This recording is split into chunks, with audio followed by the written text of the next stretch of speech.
second half beginning with a run from Fournette. And he's able to plow forward up to about the 29, just shy of the 30. And give him 4 yards there. It'll be 2nd and 6. Tough first half for him, unable to put up the numbers he's used to producing. But with a guy like him, you and I both know it just takes a couple of explosive touches for him to make an impact on this game and on the stat sheet as well. Looking to throw. And to the tight end here, Safarian Jenkins. They get 6 on the pickup there as the drive will continue. That's a staple of this offense. Drag route to the tight end. Yeah, he's unable to use his size to break off much more yardage after the catch, but still an effective gain nonetheless. Now on first down, he'll drop to throw it. Escaping the pressure right. He'll get this over to Westbrook. It's complete. And able to get this one across the 45 before he's brought down. 11 yards there for Jacksonville and a first down as well.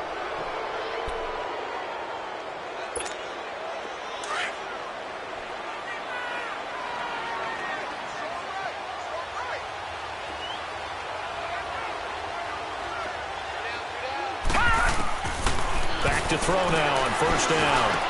Finds a seam inside the 40. That's into the hands of Westbrook over the middle. And finally taken down at the 35-yard line. Another big hitter there. This one good for 18.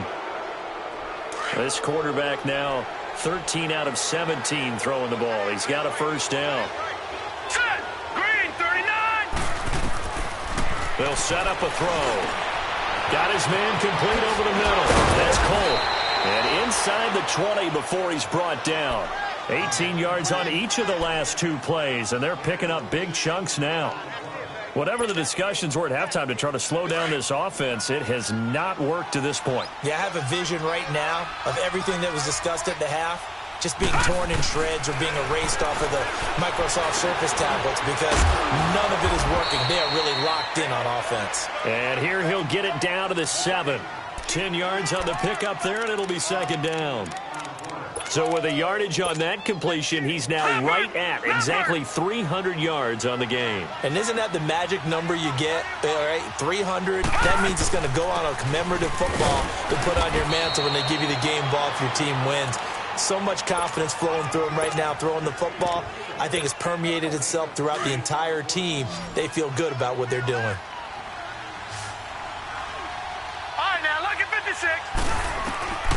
From the shotgun, he'll look to throw. And he can't find a receiver, and he's brought down. Nick Perry coming on the blitz. He gets him for a loss of 7. They'll try again on 2nd and goal after going backwards to the 12.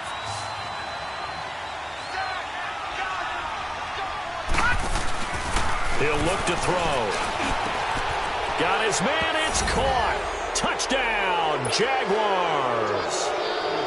As his guys are in for 6. And the Jaguars add 6 to their lead.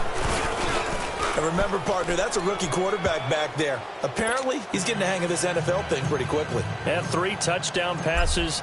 You're right, he looks comfortable. What are they doing? Anything in particular? Well, they keep talking about making sure they're giving him plays that fit his talents and also maybe shrinking the playbook a little bit. They did tell us that. Bottom line, he's really good. Here's the Packers offense now getting set to start off this 3rd quarter. They're down in this game. A chance for the offense, though, to put something on the board, get some momentum here in half 2. Try and get things kick-started for them. And you know at the half, they discussed how they were going to get that done. This is where scripting comes into play a lot of the time. And his pass is intercepted for the 4th time today. Picked by Ronnie Harrison. And the return will be stopped at the 34-yard line.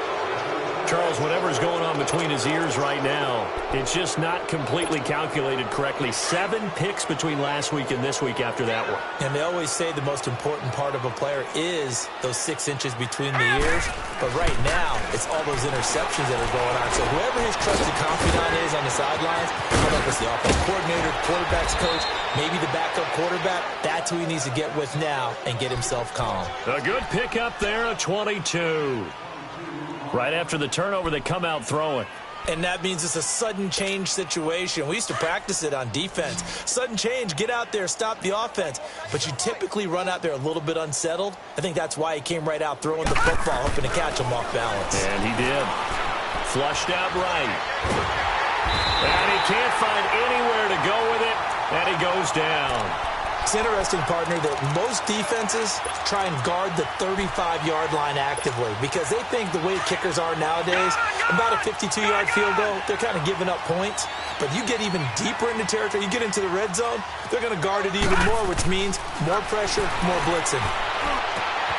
And that is caught. Touchdown, Jacksonville. DJ Chark, a 15-yard touchdown grab. And the forced turnover on defense leads to 6 points.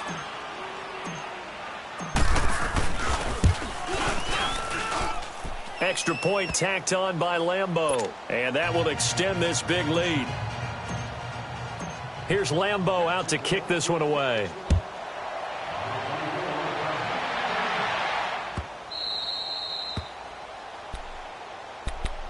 The Green Bay offense now about ready to take possession here. They are right now just ice cold. I mean, they have struggled big time in this game, and they're getting blown out. How do they adjust?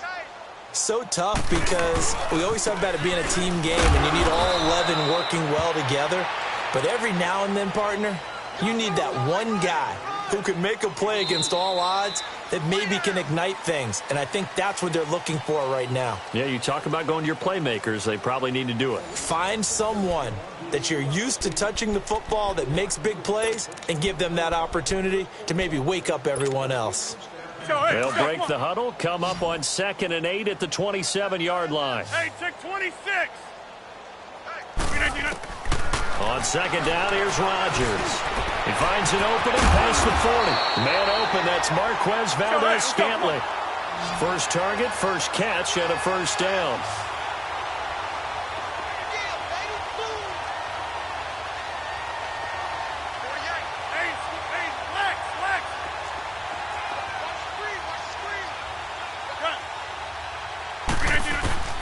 Rodgers now on first down. And the Jags get to him as down he goes. We've been around this league for a while, and many coaches never pull their starting quarterback, almost no matter the situation. In this case, though, I think he's got to make a decision. He's taking a pretty good beating out there. Yeah, and with the deficit, maybe not wanting to risk an injury. To throw, it's Rodgers. And he takes this one down almost all the way to the 30. A really good pickup of 28 yards. That was a terrific catch. I mean, to go up there and get it one-handed like that, but I almost want to go into that riff about back in my day, the gloves weren't quite like this. When did gloves really become prevalent, just in general? I think in the 80s. I think as we started to move through the 80s, especially as we got towards the latter part of that. But a lot of those were really like baseball batting gloves to begin with not much of a tacky area on the glove. In fact, there was none. I actually remember in cold weather games wearing the old scuba gloves, which you'd wear in diving, but they would split too easily in the course of a game. Then the glove manufacturers. And now here is another interception. A.J. Boye with a pick. And the return will stop right around the 25. Yet another interception, and I just had to double-check my math. But it is now 8 between last week and this week. Well, I just used a calculator. I didn't worry about double-checking it. But the thing that always throws me when you see quarterbacks in this type of a bad spot, they're trying to figure out what they can do to change it, and sometimes they try too hard, and they never get out of it. And that's where he is right now. He's just locked in a really bad way. And that's going to wind up incomplete. However, we do have a flag down. Let's check in with our referee. Trying to get it there to D.D. Westbrook. Hurry up, here we go.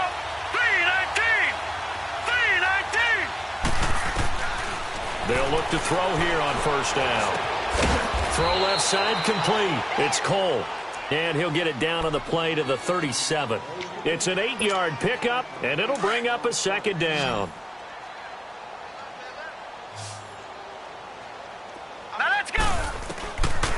Out of the gun, they'll look to throw. Eluding the pressure right. The open man is Westbrook. And all the way inside the 15 before they drop him. 23 yards on the play. And looking to put this game on ice in the fourth quarter, but still not afraid to throw it as they show there.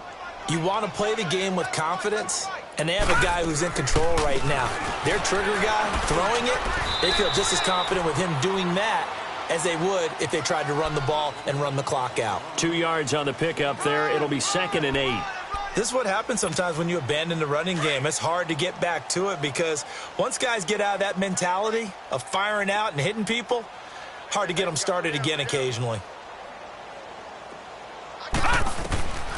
Now they'll throw here out of the gun. Dancing to his left. And this will be caught. And the carnage continues. It's another touchdown.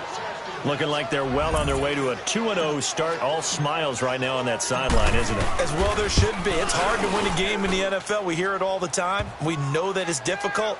But guess who's smiling, but inside is thinking 24-hour rule because we're going to have to play again next week. Boss man. Oh, without a doubt. The head coach, he wants them to feel good, but at the same time, find a way to keep improving. And Green Bay getting ready to go as they take the field. And there are parts of their last drive they'd like to emulate. And, of course, they'd like to forget the ending, the interception. But they did put together, Charles, a nice sustained drive to get them down the field. Yeah, and unfortunately for them, the only thing that matters is part 2, right? Because once they threw the interception and finished off the drive, that does them no good. Nowhere to escape, and he goes down. DJ Reader breaking through to get him for a loss of 7. Brandon, if I'm an offensive coordinator and I see an all-out rush like that, I file it away because I'm going to use their aggressiveness against them as this game goes on. I'm going to hit them with a screen soon. Time for a break. Back to finish it off on EA Sports after this. Hey, where y'all going? Now Rodgers throwing on 2nd down. He gets it over the middle to Cobb. And they'll get him down here at the 23. That catch good for 5. It's 3rd down. One thing I think that's safe to say defensively, the tackling's been really good. And because of that, it's been very, very hard for them to move the ball because you're not getting the benefits of run after catch. You tackle them almost on the spot. That means you have to run extra plays, harder to move it. Now a desperation throw. And my goodness, another interception. Picked by Kevin Byard. And a huge return as he'll take this one all the way down inside the 30-yard line. Gosh, you add up last week and this week now. That's 9 interceptions in this 2-game stretch, and we're not done here. It's almost as if they can't even believe their eyes. Or maybe, partner, is the confidence level in him so high that they believe he'll get out of it and make plays for them to win a game. Well, they've said they believe in him. That's being tested right here. Still fighting for more. And he will get into the end zone. It's another touchdown. This thing is ugly. So another score there, and often you talk about the 3 phases of the game. Defense, offense, special teams. It's been a clean sweep in this one, hasn't it? It certainly has. They've been pretty dominant throughout this game. And privately, the head coach will add a 4th phase. That's the coaching. And he'll tell the ownership that as he tries to negotiate a new contract off of this win. They are looking strong here in the 4th quarter. And Green Bay getting ready to go as they take the field. They've lost this one. Their offense has struggled. Do they try to put together something here at the end just to take into next week? Yeah, sometimes teams want to do that and coaches want to. I remember one time I was on a team and we were losing late in the game like this, and you knew it was lost. It was over, right? And the coach called a running play and pretty much said to everyone, I want to see something executed well before we get out of here. And that was the message to the team. Just something to build on. Just something to build on, get it done, and maybe we can look at that and say, we'll get better as we go forward. It'll be a pickup of only a yard, and that'll bring up a 3rd down. The Packers on 3rd down. Not good. 0 for 4 thus far. Here it's 3rd and 3. 48 foot. Rodgers now to throw. And he couldn't hang on to it through the contact. Incomplete. Brandon, at least there's one bright side to that incompletion. What's that? It wasn't an interception. Wow. You're a nice guy. That was kind of savage. But correct. No pick, just incomplete that time.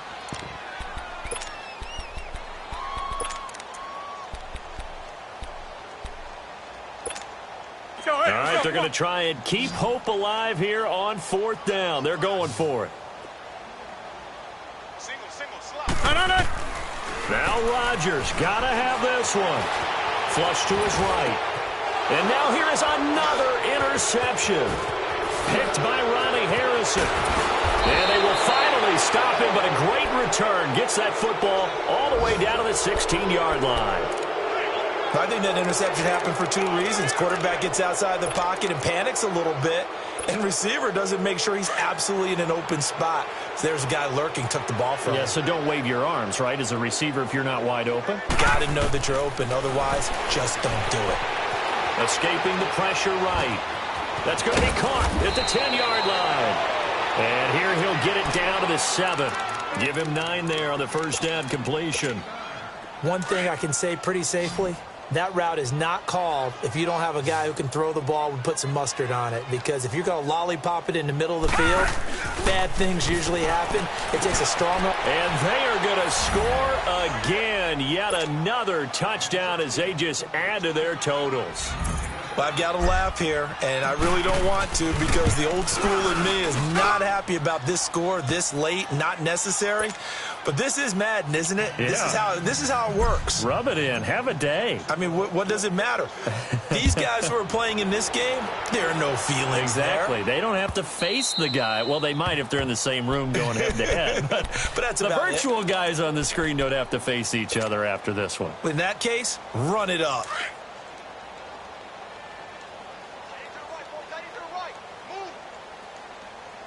Go to 50. Hey, you block over here. One final try for Rodgers. We've seen this before. And that will write a finish to this ball game. Charles, it's one thing to win. It's another thing to win and put up the amount of points that they did. Boy, were they clicking on offense. They can't help but feel great about themselves, can they? I mean, what a game to put up that number of points, continually feel like they're moving the ball and things are working and clicking. They think that they can bottle this and carry it with them. As an offensive coordinator, you just don't think you can do anything wrong. Whatever you call, run, pass, it's all going to work. That's called being in the zone. So for the Jaguars, it was a great all-around performance as they come out of this one with the victory. And they'll return home next week to take on the Detroit Lions. Meanwhile, for Green Bay, they'll drop to 0-2, and they'll be at home next week for a date with the Tennessee Titans. That'll do it for us. I'm Brandon Gaudin alongside Charles Davis. Thanks to our entire crew as well. We'll talk to you next time. So long, everybody.